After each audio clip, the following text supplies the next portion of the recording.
Hola, hola. Getting our other meeting live stream started here. Happy almost Friday, everyone. There is a lot going on in this eco village today. There's a lot of construction and sounds. So I found one little corner of the space where we could hopefully do this and do it well so that you can hear me. That is off to a run. So thank you for being here as usual. This week we've been talking about how to choose the right therapist or helping professional for you, what questions to ask, how to decide to leave or stay. Both we see both mistakes being made where people either leave too quickly, that's more common, but you can also stay for too long and it can become either stagnant or harmful. So we've been through a lot of those very important points of consideration when you're looking for a therapist or any helping professional. And for today, we want to delve further into building the perfect helping team. It's not something that I learned about when I was studying psychology at the University of Michigan. And I see that some of you who ask me questions about how to find a good therapist or how to decide if a certain intuitive healer or coach is right for you. It's something you sometimes ask. You don't know if you're in therapy, should you only be in therapy? And I'll be quite honest up front, there are different schools of thought on this. But at Souls Enterprise, we believe in the collective. And we also are aware that if you're listening to us, if you're coming to our events, you are probably much further on your path. We don't do new age light around here. We don't just tell you to do affirmations and sage your home. There's a lot more to real lasting transformation than that. So with that said, then with that context in mind, this isn't your first go around, you're pretty familiar with the books and the lingo and the programs out there. If that is the case, and it most likely is, then the advanced version is to build a team. Now, there's informal and formal pieces of that. The informal pieces are your friends and loved ones. It could be support groups, 12-step groups, things of that nature.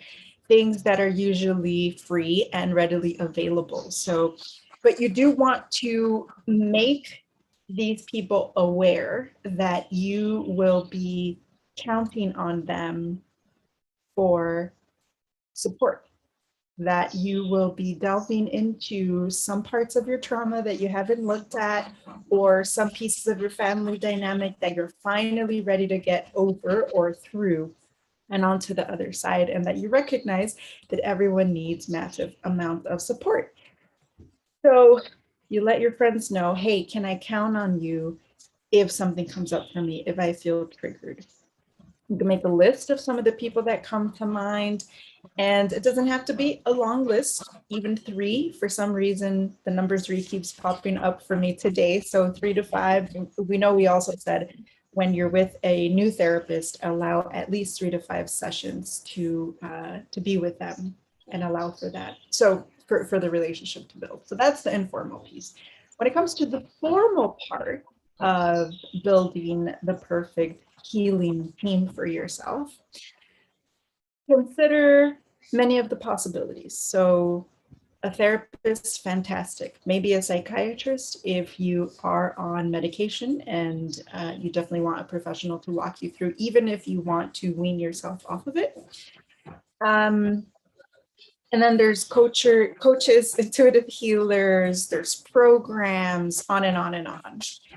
So using some of the tools and techniques we've already been discussing together, your intuition, your discernment, your gut instinct, while giving it a little bit of time for the trust to build, especially if this is the first time, or the first time you're diving into trauma, or this is you're kind of coming back to it. So for those of you that are here and are here because of spiritual abuse, you may have left a community that was no longer serving you or became toxic. You may have left a spiritual teacher, master, guru kind of relationship. So you're in a slightly different dynamic because you may have delved very deeply into trauma and some of the things that have kept you stuck for a long time. You became very vulnerable, and then your heart was shattered once again through those experiences. So you should proceed with caution while balancing out, continuing to open your heart and become available for grace, for building your healing team. So trust yourself, ask the questions we've already reviewed, come up with a list of your own questions. What matters to you? Does it matter to you, the modality they use? It used to matter to me. That's not really a question I care about anymore. I care about things like, are they understanding of the spiritual path? I am very lucky that my therapist, who I've been with for about 2 years, she does. She understands the guru game. She's spiritual. She is the kind of therapist that doesn't divulge too much of her personal life, but I can tell by the way that she advises me or reflects back to me some of the things she's hearing that she herself is on a spiritual path. It wouldn't work for me. It hasn't in the past to be with someone that was religious, but it might work for you. So the other thing we wanted to say, wow, the tapping goes on about building this team, is that, we had one teacher tell us all of time, tell all the community what I just said a moment ago, which are actually his words. We all need massive amounts of help and support. With that in mind, yes, you can have more than a therapist on your team. So I currently still working with my therapist once a week. I also schedule sometimes regular, sometimes irregular meetings with a therapist who deals more with somatic therapy. And if you've heard anything about me on this channel, then you know that I love somatic work. It has been the last frontier for me to be really in my body and allow my body to lead the way for healing. So I work with those two professionals, like I said, pretty regularly. I'm also in a group program for not necessarily just the trauma, even though it's related to business, it's still a growth journey. So any combination of those things, when it feels right, there have been times in our lives. Come on in. Okay.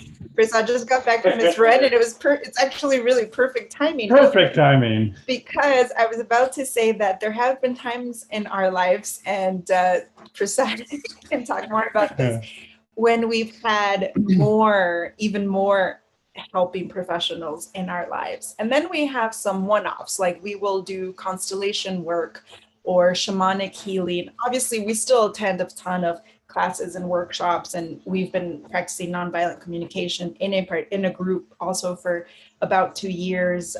We've talked about doing things for our relationship, like maybe a tantra program or something like that. So all of these things could actually help each other, but you should feel into how much or how little you should be doing. Yeah. And at the end, do you cool. want to say anything? Yeah. Did you say the word balance? Because what's coming to me, at least speaking personally, as I work through and heal the last little deep strains of addiction, for myself, I can get addicted to self-help and self-improvement. So like Karunadara was saying, really finding that sweet spot of growth, challenge, nurturing without overindulging. Mm-hmm. So like we've been talking about a lot this week in this conversation, that spectrum, and getting that sweet spot of really, okay, I'm growing, I'm challenging, I'm not overdoing it, which your buddy Prasad did sometimes in the past. So yeah, I just want to offer balance in the self-work, and especially with the trauma, to be gentle Yeah. yourself if that comes up. And that's a really good point because it brings us to the why. Why are you searching for so much help at this particular moment? And that question, constantly asking yourself that question, could it help you become more attuned to whether you actually need it or whether you're just you're redoing one of your patternings or diminished returns. Mhm. You know, I will confess there's been times where I've been working with 3 therapists simultaneously, and that's overkill, you know, not necessary. So it actually, even though I'm talking about diving deep, can actually keep me a little superficial and bouncing around frenetic. So yeah, want to look at diminished returns to that. And it could get very chaotic because each healer might be telling you something different. And then the last piece I'll say is that it can also be, if it works out, if they're open to it, to have those healing professionals connect with each other if you're comfortable with it so that they could work together as a team. And oh, actually, I do have one more thing. At the many years I worked at the Children's Institute with all kinds of trauma work there throughout LA County. We did, I mean, even, I just want to tell you the value of working as a team is that even the Department of Health, the government recognizes that for certain situations, that is the way to go. So the communication between the healers brings me to that point, that it can be a very powerful combination. So let us know if you have any other questions because tomorrow is our last day on this topic. So if you want us to share anything specifically about this, we definitely will. And we also invite you to Amos on Saturday, 9 a.m. Pacific. It is by donation only. So come, bring some friends. We can talk about this, your journey with the therapeutic process and relationship, or anything else that's alive for you. And also, if you're interested in your own healing journey and really taking it seriously, and as we like to say, for real lasting transformation, then we have Trauma to Triumph starting in September. But we want to talk to you now. So the link is in the bio for the waitlist on that. Much love, everyone. Thank you.